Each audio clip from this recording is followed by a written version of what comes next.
Certification board এটিকে 18+ tag লাগিয়েছে।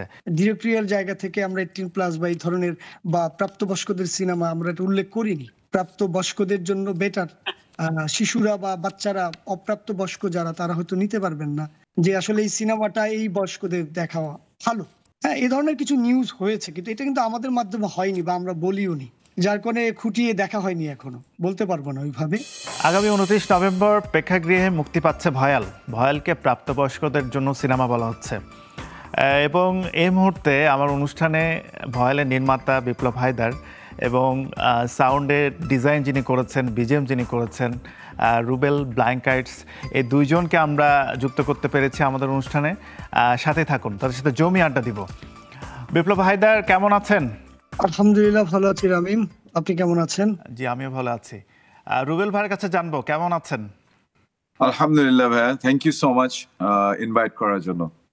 জি, শুরুতে একটু ভয়াল নিয়েই আড্ডা দিব, ভয়ালের গল্প শুনবো।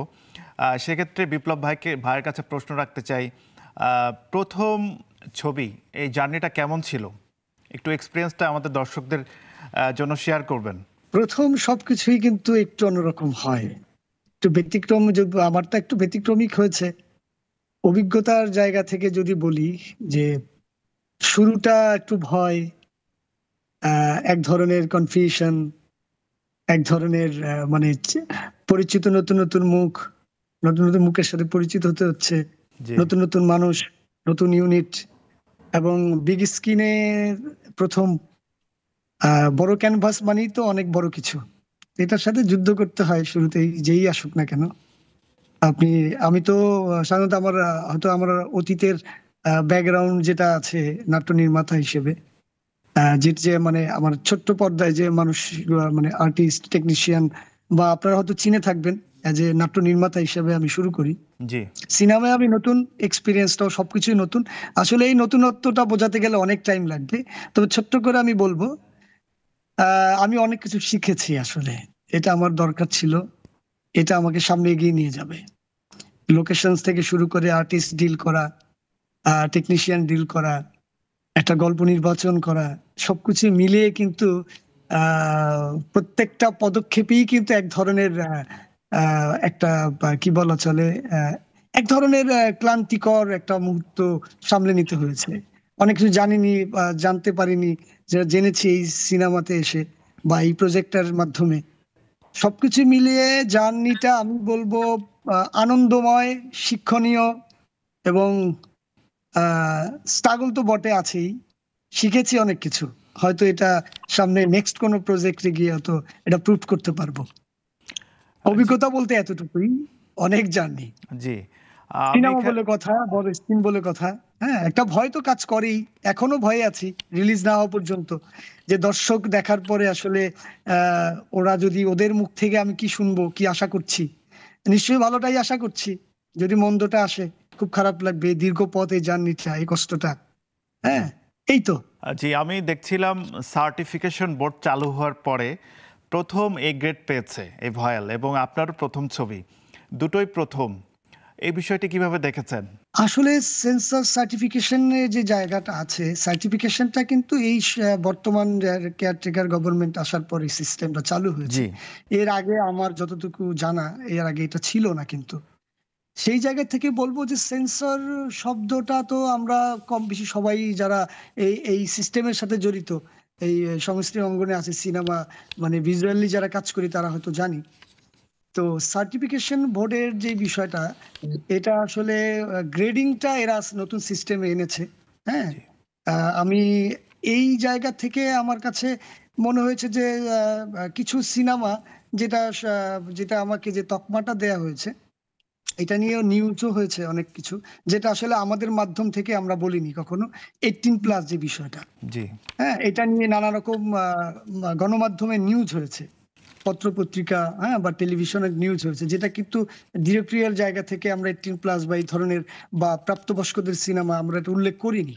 হয়েছে আসলে তকমার জায়গা থেকে গ্রেডিংটা, কিন্তু আমি আসলে গ্রেডিং সম্পর্কে আমি আসলে অতটা ভালো বুঝবো না বা বুঝিনি এখনো। তবে গ্রেডিং যেটা করেছে, যে হয়তো কিছু ডোমেস্টিক ভায়োলেন্স থাকবে কিছু গল্পের মধ্যে, কিছু ভিজুয়াল সিনেমার মধ্যে, তো সেই জায়গা থেকে কিছু সিনেমা থেকে নিউট্রাল গল্পের বোধহয় আমাদের গ্রাম্য জায়গা থেকে আমরা গতানুগতিক যে গল্পের জায়গাগুলো আমরা দেখে আসছি।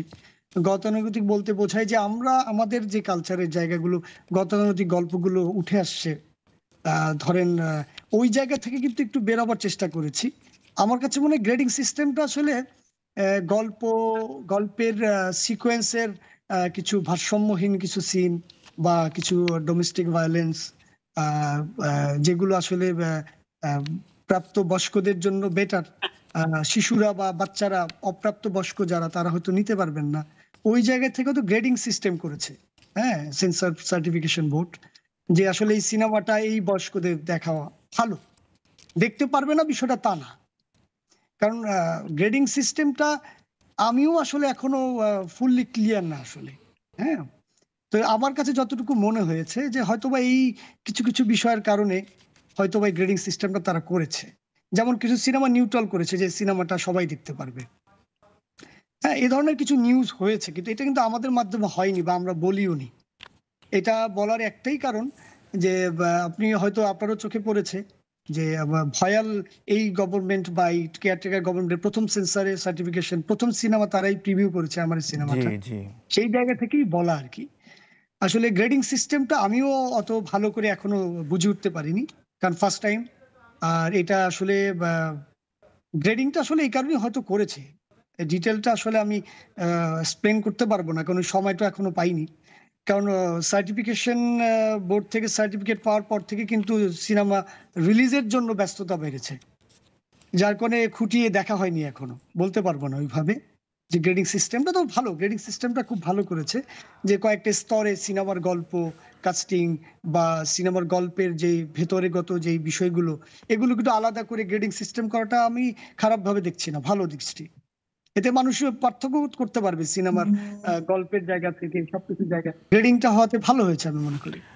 জি, আপনি বলছিলেন যে আপনারা আপনাদের সাইট থেকে এটাকে 18+ হিসেবে এভাবে আপনার প্রচারও করেননি, কিন্তু সার্টিফিকেশন বোর্ড এটিকে 18+ ট্যাগ লাগিয়েছে।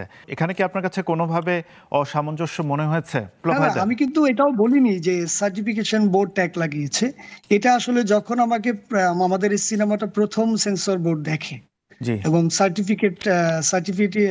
সার্টিফিকেটটা আমাকে দেয়া হয় যে গ্রেডের সিনেমাটা সেন্সরে আমরা সার্টিফিকেট দিলাম। তো এরপর থেকে আমরা কিছু নিউজ দেখেছি বিভিন্ন পত্রপত্রিকা, কিছু অনলাইন পোর্টাল পত্রিকাগুলোতে যে 18+। আসলে সেন্সর বোর্ড থেকে কিন্তু 18+টা আমার সেন্সরের সার্টিফিকেশনে দেয়া হয় নাই। তাহলে কি এই তথ্যটা আমরা ভুল পেয়েছি বিপ্লব হায়দার?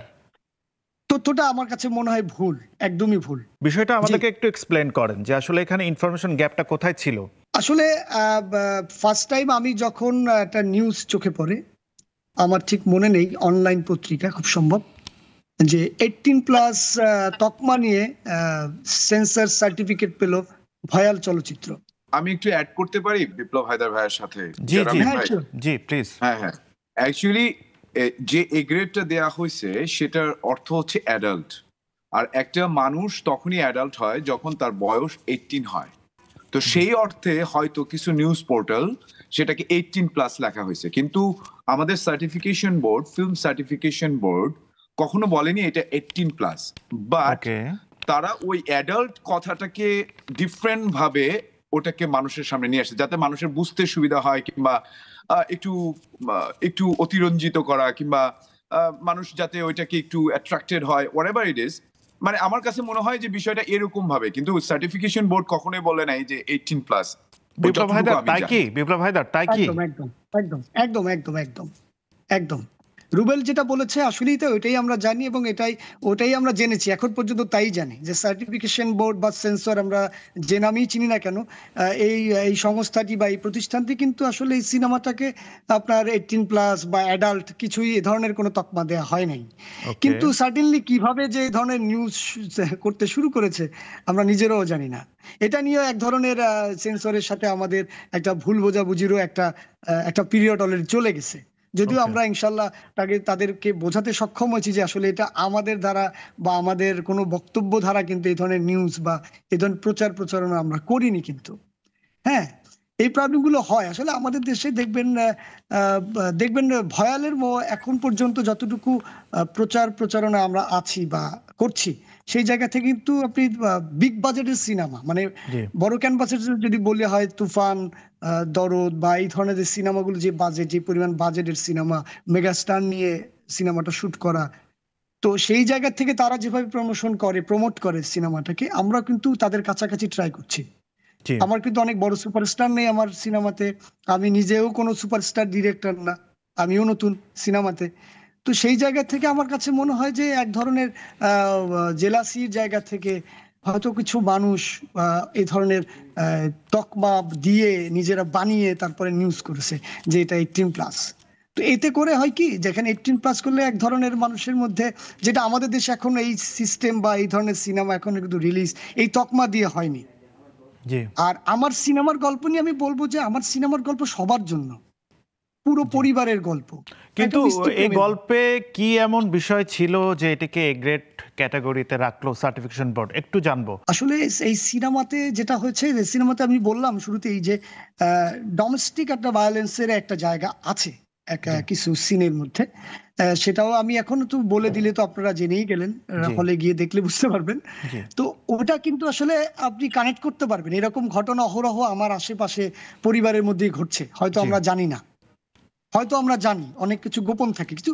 হ্যাঁ, যে কিছু গোপনীয়তা যখন আপনি নিয়ে আসবেন স্ক্রিনে, হ্যাঁ, কিছু গোপনীয়তা, জি সেটাকে হয়তোবা সার্টিফিকেশন বোর্ড বা সাধারণভাবে সাধারণ মানুষের মধ্যে এক ধরনের একটা কি বলে, এক ধরনের ব্যাড ইফেক্ট ফেলতে পারে, এরকম মনে হয়েছে হয়তোবা সার্টিফিকেট বোর্ডে যারা আছেন বিচারক, হ্যাঁ, তাদের কাছে হয়তো মনে আছে যারা দেখেছেন সিনেমাটা। কিন্তু আমি বাস্তবটা জীবনের গল্প বলার ট্রাই করেছি। এখানে ওইভাবে অ্যাডাল্ট বা ওইভাবে কোনো ফুটেজ শুরু হয়নি, আমার গল্পের কথাও এরকম কিছুই আমি বলিনি গল্প দিয়ে। জি তবে এটা তাদের কাছে মনে হয়েছে যে এ গ্রেডে দিব, বা এটা আসলে এই জায়গাগুলো হয়তো বা শিশুদের বা বাচ্চাদের কাছে একটু অন্যরকম লাগতে পারে, হয়তো তারা মনে করেছে। আর ওই যে বললাম না, 18+টা কিন্তু একদমই বানোয়াট একটা ব্যাপার, জি এটা সেন্সর বোর্ড থেকেও বলি নাই, আমরাও কেউ বলি নাই। জি তাহলে আমরা পুরো পরিবার নিয়ে সিনেমা হলে গিয়ে সিনেমাটা দেখতে পারবো, তাই তো বিপ্লব হায়দার? একদম একদম একদমই আমি বলবো, আমার সিনেমা 29শে নভেম্বর সিনেমাটা রিলিজ হতে যাচ্ছে সারা জি বাংলাদেশে। আমি আহ্বান করব আপনার মাধ্যমে, এই প্রোগ্রামের মাধ্যমে, যে সিনেমাটা একটা পরিবারের গল্প, মিষ্টি প্রেমের গল্প, জি একটা পাহাড়ি পটভূমির গল্প, হ্যাঁ, এই গল্পটি পরিবার নিয়ে দেখার মতো। জি বিপ্লব হায়দার, এটা আমি আপনার কাছে আবার আসবো। আমি একটু রুবেল ভাইয়ের কাছে একটু জানতে চাই। উনি বিজিএম এ কাজ করেছেন পুরো সিনেমাটির, জি একটু এক্সপিরিয়েন্সটা শেয়ার করবেন রুবেল। থ্যাংক ইউ রামিম ভাই। আমি প্রথমে ধন্যবাদ জানাবো নেক্সাস টিভি এবং আপনাকে যে জি আমাদেরকে এখানে ইনভাইট করার জন্য। জি আমার ভয়ালের সাথে জার্নিটা খুবই মজার, এবং এই মুভিটা করতে গিয়ে আই ফিল লাইক ইটস, মানে এটা টোটালি ডিফারেন্ট টাইপ। এর আগেও আমার কিছু মুভিতে কাজ করার সুযোগ হয়েছে, তবে এই মুভিটা টোটালি ডিফারেন্ট ছিল। আমার এখানে যখন আমার বিভিন্ন অ্যাম্বিয়েন্সের কাজ করতে হয়েছে, বিভিন্ন পাহাড় জঙ্গল, তারপরে কিছু ফাইটিং সিকোয়েন্স আছে, যে জিনিসগুলো খুবই একটু সাউথ ইন্ডিয়ান মুডে তৈরি করা। তো আমি যখন বিপ্লব হায়দার ভাই আমাকে যখন প্রথমে মুভিটা দেখায়, আমি তখন একটু আহ, আহ, একটু আনইজি ফিল করতেছিলাম যে আমি কি এত বড় চ্যালেঞ্জ নিতে পারবো কিনা। তারপর আমি একটা দিন দেখার পরে তখন আমি ভাইকে জানালাম যে we can work on it. এবং আমি যেটা তৈরি করতে পারছি সেটা হচ্ছে যে পিপল উইল ফিল লাইক, যে যখন মুভিটা শুরু হবে তারা যে কোনো সিকোয়েন্সে ঢুকুক, যে কোনো জায়গায় ঢুকুক না কেন, তারা মনে করবে সে ওই জায়গায় ওই অবস্থানে তারা ফিল করতে পারবে হলের মধ্যে, যে with ambience, with Fali, with BGM, everything. এবং আরেকটা মজার থিং হচ্ছে যে মজার ব্যাপার অ্যাকচুয়ালি, যেটা হচ্ছে যে বিপ্লব ভাই এমন ভাবে প্রত্যেকটা সিকোয়েন্সকে সাজাইছেন যে একটা মানুষ যে বাদাম ছুলে খাবে সেই সুযোগটা উনি দেন নাই। প্রত্যেকটা সিকোয়েন্সে এক একটা টুইস্ট, মানে আপনি শুরু হয়েছে, আপনি একটা একটা একটা একটা জায়গা শেষ হলো, কমেডি শেষ হলো, কিংবা কোনো একটা জায়গায় একজন বসে আছে, কিন্তু তার 10 সেকেন্ড পরে, 20 সেকেন্ড পরে কোন ডায়লগটা আসবে কিংবা কি ঘটবে, it's something very unnaturally. So it was really মানুষ বোরিং ফিল করার মতো কিছু ওকে, মানে কোনো সবাই জায়গা নেই। রোলার কোস্টার একটা ফিল পাবে আশা করি যখন হ্যাঁ, দেখবে। sure, sure. আমি একটু আপনি তো দরদেও কাজ করেছেন, সেই এক্সপিরিয়েন্সটা জি। একটু আমরা জানতে চাই যে কেমন ছিল। থ্যাংক ইউ ভাই। আমি দরদের বিষয়টা হচ্ছে যে আমার অনন্য মামুন ভাইয়ের সাথে খুব রিসেন্টলি পরিচয় হয় এবং উনি আমার সম্পর্কে জানতে পারে এবং ওনার সঙ্গে আমার দেখা হয়, কথা হয় এবং আমি সত্যি নিজেকে প্রাউড ফিল করি যে আমি বাংলাদেশ থেকে যেই মানুষগুলো কোঅর্ডিনেট করছে তার সমস্ত গানের রেকর্ডিং আমার স্টুডিওতে হয়েছে এবং ট্রেলার বলেন এই সমস্ত অনেক মিক্সিং কাজ যতটুকু বাংলাদেশ থেকে করে দেওয়া সম্ভব। মানে আমি এই ফিল্মের সাথে যুক্ত হয়েছি খুব রিসেন্টলি, যেহেতু আমার অনন্য ভাইয়ের সাথে আগে পরিচয় ছিল না। আমি তাকে চিনতাম কিন্তু ওইভাবে পরিচয় ছিল না। তো যখন আমি কাজটা কমপ্লিটের দিকে তখন ওখান থেকে অনন্য মামুন ভাই তখন ইন্ডিয়াতে ছিল, তাদের ওখানকার সাউন্ড ইঞ্জিনিয়ার, ওখানকার মিউজিক ডিরেক্টর, তাদের সাথে কমিউনিকেশন করা, তাদের সাথে কনফারেন্সে কথা বলা, তাদেরকে ওইভাবে কাজটা বুঝিয়ে দেয়া। কারণ দরদের ম্যাক্সিমাম কাজ কমপ্লিট হয়েছে ইন্ডিয়াতে, so everybody knows that. So ওই জায়গা থেকে আমি বাংলাদেশ থেকে অংশগ্রহণ করতে পারছি সাকিব ভাইয়ের মতো সুপারস্টারের মুভিতে। আই ফিল প্রাউড মাইসেলফ এই জায়গা থেকে, এই এতটুকুই আমি করতে পারছি এবং আমি অনন্য মামুন ভাইয়ের প্রতি কৃতজ্ঞতা জানাই যে উনি আমাকে চুজ করছেন যে from Bangladesh Rubel can manage everything and can collaborate with India. জি, ধন্যবাদ। একটু বিপ্লব ভাইয়ের কাছে আসতে চাই যে শুটিং লোকেশন, একটু যদি বাজেটের কথাও বলি যে কেমন ছিল দুটো বিষয়। লোকেশন যেহেতু পাহাড়ি পটভূমিতে ছিল গল্পটা, তো আমরা পার্বত্য অঞ্চলে শুট করেছি এবং লোকেশনটা ছিল হচ্ছে ত্রিপুরার বর্ডারের একটা বাংলাদেশের একটি ইউনিয়ন। ওখান থেকে বর্ডার 5 কিলোমিটার জঙ্গল পাহাড় ভেদ করে যেতে হয় এবং টোটালটাই হচ্ছে একদম পাহাড়ি, উঁচু নিচু পাহাড় সম্পর্কে হয়তো আমরা সবাই জানি। তো জঙ্গল এরিয়া, মানে এক ধরনের আমরা সাউথের সিনেমাগুলো আমরা দেখি, হ্যাঁ, তো ওদের যেই পাহাড়ি লোকেশন গুলো, মালায়াম সিনেমাগুলো দেখি, মানে ওইরকম একটা লোকেশন আমি চুজ করি আমার গল্পের জন্য। ওরকম একটা লোকেশনের ফ্লেভার আমি দিতে পেরেছি। আর একটু থ্রিল জর্নার গল্প, তো সাধারণত প্রেমটা যেমন পাবে গল্পের মধ্যে তেমনি পাবে একটা থ্রিলিং একটা ব্যাপার আছে। থ্রিলটাকেও আমি এস্টাবলিশমেন্ট রাখার চেষ্টা করেছি এবং একটা পরিবার ভাঙা গড়ার খেলা, এটাও দর্শক কানেক্ট করতে পারবে এবং এই রকমের পরিবার আমাদের খুব পরিচিত গ্রামগঞ্জে বা সাধারণ এই ধরনের জোনে আমরা গেলে আমরা আসলে আপনি সিনেমাটা দেখলে আপনার কাছেও মনে হবে যে এরকম পরিবার তোমার পাশের বাড়িতেও ছিল, এরকম একটা লোক তো আমাদের পাশের বাড়ি, আমাদের অমুক কাকাও ছিল বা অমুক ভাইও ছিল। মানে এরকম, মানে গল্পটা পরিচিত, মানে এক কথা বলা হচ্ছে গল্পটা পরিচিত কিন্তু বিপ্লব ভাই ডিফারেন্ট ভাবে বলার চেষ্টা করছে। হ্যাঁ, কতটুকু ডিফারেন্ট ভাবে বলার চেষ্টা করেছি বা পেরেছি কিনা জানি না, তবে লোকেশনটা কিন্তু আমি যে ধরনের লোকেশনে শুট করেছি, পাহাড়ে তো এর আগেও বহুত সিনেমা শুট হয়েছে, কিন্তু আসলে শুট করলেই তো হবে না, ফ্রেমিং এর একটা ব্যাপার আছে, হ্যাঁ, অনেক কিছু ব্যাপার থাকে মেকিং এর জায়গা থেকে। তো আমি যেটা দেখানোর চেষ্টা করেছি, আমার মনে হয় এভাবে কেউ এখন পর্যন্ত এই ধরনের লোকেশনে গিয়ে শুট করে এভাবে দেখানোর সাহসটাও মানে করতে পারেনি, বা কেউ গেলেও হয়তো এভাবে তুলে ধরতে পারেনি লোকেশনটাকে। আমি চেষ্টা করেছি, এটা সিনেমাটা দেখলে আসলে মানে দর্শক এরা বলতে পারবে যে আসলেই একদমই ভিন্নভাবে প্রেজেন্ট করা একটা পাহাড়ি জনপদকে, এটা চেষ্টা করেছি।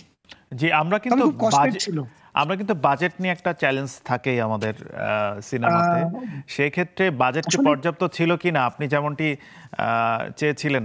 আসলে দেখেন, গল্প বলার জায়গায় এখন যদি বলেন তাহলে একটু বাড়িয়ে বলতে হয়, কারণ হচ্ছে আপনি যদি চান প্রতিদিন একটা সিকোয়েন্স করবেন, ওই একটা সিকোয়েন্সের মধ্যে প্রপস থেকে শুরু করে আপনি আপনার মতো করে করবেন, তাহলে 500 কোটি টাকাও আপনার সিনেমা শেষ হবে না। এখন আমাদের সিনেমা মেকিং করার আগে গল্প চিন্তা করতে গেলে আগে প্রডিউস কে করছে, ইনভেস্ট কে করছে, কোন প্রতিষ্ঠান করছেন, এবং বর্তমান মার্কেটের কি অবস্থা, আমাদের দেশে কয় টাকা ফিডব্যাক নিতে পারবো, হ্যাঁ, ওর উপর ডিপেন্ড করে আসলে কয় টাকা খরচ করব। তবে আমি যতটুকু বাজেট পেয়েছিলাম চেষ্টা করেছি আসলে, যেহেতু মেগাস্টার উপর ডিপেন্ড করে না বাজেটটা। আমরা ভাবি যে সাকিব খান থাকলেই বোধহয় সিনেমার বাজেট 10 কোটি টাকা হবে, 100 কোটি টাকা হবে, জি। বিষয়টা কিন্তু তা না। বাজেটটা মূলত হবে গল্পের উপরে, যে গল্পের চাওয়া পাওয়াটা কি, চাহিদাটা কি, এই গল্পে কি কি লাগবে, কি খরচ হবে, কোথায় কোন সেটটা বানাবো, কোথায় কোন প্রপসটা লাগবে, এবং এই গল্পটা কদিন শুট করব, কদিন শুট হবে, প্রতিদিন কটা সিন করব, হ্যাঁ, লাইটের ডিজাইনটা কি হবে, মানে এভরিথিং, সবকিছুর দিকেই বাজেটটা যায়। কিন্তু আমাদের একটু ছোট্ট করে ভুল ধারণা হচ্ছে যে মেগা স্টার থাকলে বোধহয় বাজেট অনেক লাগে। বিষয়টা তা না, এটা আমি বিশ্বাস করি না। এটা আসলে একজন মেকার যে, বা একজন যে ইনভেস্টর বা প্রডিউসার বা প্রতিষ্ঠানগুলো আছে তারা বিশ্বাস করে না যে জি। বাজেট হয় গল্পের উপরে। ভয়েলের শেষ মুহূর্তের প্রস্তুতি কেমন চলছে এবং কতগুলো হল পাওয়ার আশা করছেন আপনি? এখনো হল লিস্ট আমরা পাইনি। ডিস্ট্রিবিউশন করছেন জ্যাজ মাল্টিমিডিয়া। আসলে সাধারণত দেখবেন যে এর আগে যে সিনেমাটা এখন পর্যন্ত চলছে হলগুলোতে, দরদের হল লিস্টও কিন্তু 2 দিন আগে বোধহয় ওরা আহ, আহ, পেয়েছে। হ্যাঁ, জি। তো আমরা এখনো আমাদের প্রায় 7-8 দিন, 8 দিনের মতো হাতে সময় আছে। জি। তো সেই জায়গায় আমরা হয়তোবা আমরা হল লিস্টটা জানাতে পারবো 27-28 তারিখের দিকে। এর আগে আসলে এখনই ফাইনালি বলতে পারবো না আসলে কটা হল নিয়ে ভয়াল আসতেছে। একদম অনুষ্ঠানের শেষে দর্শকদের উদ্দেশ্যে যদি কিছু বলতে চান কিনা, বিপ্লব হায়দার আপনার কাছে। আমি দর্শকের উদ্দেশ্যে বলতে চাই, আমার দেশবাসীকে বলতে চাই যারা আসলে সিনেমাটা দেখেন, বাংলা সিনেমাকে ভালোবাসেন। আমরা জানি হয়তোবা আমরা বিগত দিনে ভালো কিছু গল্প বা ভালো কিছু সিনেমা নিয়ে আসতে পারিনি, কিন্তু আমরা ইদানিং চেষ্টা করছি। অনেক ভালো ভালো সিনেমা অলরেডি রিলিজ হয়েছে আমাদের দেশে, দরদ, তুফান, অনেক ভালো ভালো সিনেমা গেছে, সুড়ঙ্গ, বেশ গত 5 বছরে বেশ সিনেমার একটা পরিবর্তন আমরা দেখেছি, গল্পে, মেকিং এ, সবকিছুতে। তো আমিও কিন্তু ওই ধারাবাহিকতাই মেনটেন করছি, চেষ্টা করেছি। আমি চাইবো আপনারা হলে আসবেন, সিনেমা দেখবেন। আপনারা সিনেমা দেখলেই আমাদের চিন্তাটা বড় হবে, আমরা খুশি হব, আমরা ইনভেস্টমেন্ট ভালো করব, আমাদের আর্টিস্টরা, শিল্পীরা যারা আছেন তারা খুব সাহস নিয়ে, আগ্রহ নিয়ে কাজে আবার বেরিয়ে পড়বে। আমরা কিন্তু দ্বিধাদ্বন্দ্বের মধ্যে থাকি, যখন আমাদের সিনেমাটা ফ্লপ হয়, আমাদের সিনেমাটা আপনারা দেখেন না, জি। দেখতে চান না, তখন আমরা খুব হতাশ হই। আমরা বলবো যে এজ এ নির্মাতা হিসাবে আমাদের হতাশ করবেন না, অবশ্যই ভয়াল দেখতে আসবেন। রুবেল, আপনার কাছে জানতে চাই, একদম জি। অনুষ্ঠানের শেষে আমরা দর্শকদের উদ্দেশ্যে যদি কিছু বলার থাকে ভয়েলের মিউজিক নিয়ে, অথবা আপনার কোনো ভবিষ্যৎ কোনো কাজের কথা যদি দর্শকদের উদ্দেশ্যে বলতে চান। জি, থ্যাংক ইউ। আমি ভয়াল সম্পর্কে এতটুকু বলবো যে ভয়ালটা যদি যারা সিনেমা হলে গিয়ে দেখবে তারা এতটুকু বলতে পারি যে তারা বের হয়ে গালি দিতে পারবে না। এবং বিপ্লব হায়দার ভাই ওইভাবে মেকিং করার চেষ্টা করছে, এবং আমি যতটুকু ভিজিএম সাউন্ডে আল্লাহ আমাকে করা তৌফিক দান করছে, কেউ এরকম কিছু বলতে পারবে না আমার পয়সা নষ্ট। এরকম দেখা যায় যে অনেকেই ফেসবুকে স্ট্যাটাস দেয় সিনেমা হল দেখে যে আমার টাকাটা নষ্ট হয়ে গেল, এরকম কোন স্ট্যাটাস আমার মন বলে যে দিতে পারবে না, কারণ বোরিং ফিল করার মতো কোনো জায়গা নেই। So I am very confident যারা ভয়াল দেখতে যাবে হলে তারা খুবই খুবই ইন্সপায়ার্ড হবে, বা যে বাংলাদেশেও এরকম এরকম বাংলাদেশের নিজস্ব গল্পকে এত সুন্দরভাবে ফুটায় তোলা যায়। জি। এবং আমি তার একটা পার্ট, আমি আমার জায়গা থেকে আমি বেস্ট ট্রাই করছি, এবং আশা করি যে সবাই খুশি হবে যে ভয়াল দেখার পরে। এবং আমার সামনে আমি যে কাজগুলো করতেছি সেটা হচ্ছে পিনিক, এখন এটা আমি আমার ঈদের ছবি আর কি, যেটা আসতেছে পিনিক। জাজ মাল্টিমিডিয়া আপনারা দেখে থাকতে পারেন, জাজ মাল্টিমিডিয়া অলরেডি এটাকে ডিক্লেয়ার দিছে। আদর আজাদ এবং বুবলি হচ্ছে এটার নায়ক কাস্টিং। সো শুটিং চলছে এখন কক্সবাজারে, হয়তো তারা শুটিং প্যাক আপ করে ঢাকার শুটিং শুরু করবে খুব শীঘ্রই। 30 তারিখের মধ্যে শুটিং শেষ হয়ে যাওয়ার কথা। এখন গান মেকিং এর কাজ চলতেছে, কোনাল আপু গতকালকে ভয়েস দিয়ে গেছে, এবং এখন আমাদের ওই গানে আরো আরো 2টা গান তৈরির কাজ চলতেছে। বিজিএম হয়তো after shooting completed we are going to start. আর তাছাড়া আরো বিপ্লব ভাইয়েরই আর একটা ফিল্মের কাজ করছি, সেটা সামনের সপ্তাহের মধ্যে শেষ হয়ে যাবে, সেটা হচ্ছে আলী। আলীটাও ডিফারেন্ট কিছু হবে, বাংলাদেশ নেভার সিন বিফোর। জি, আমরা আশা করছি বিপ্লব হায়দার এবং রুবেল, আপনাদের দুজনকে অসংখ্য ধন্যবাদ জি আমাদের সম্পূর্ণ রঙিন অনুষ্ঠানের সাথে যুক্ত হওয়ার জন্য। ভালো থাকবেন। জি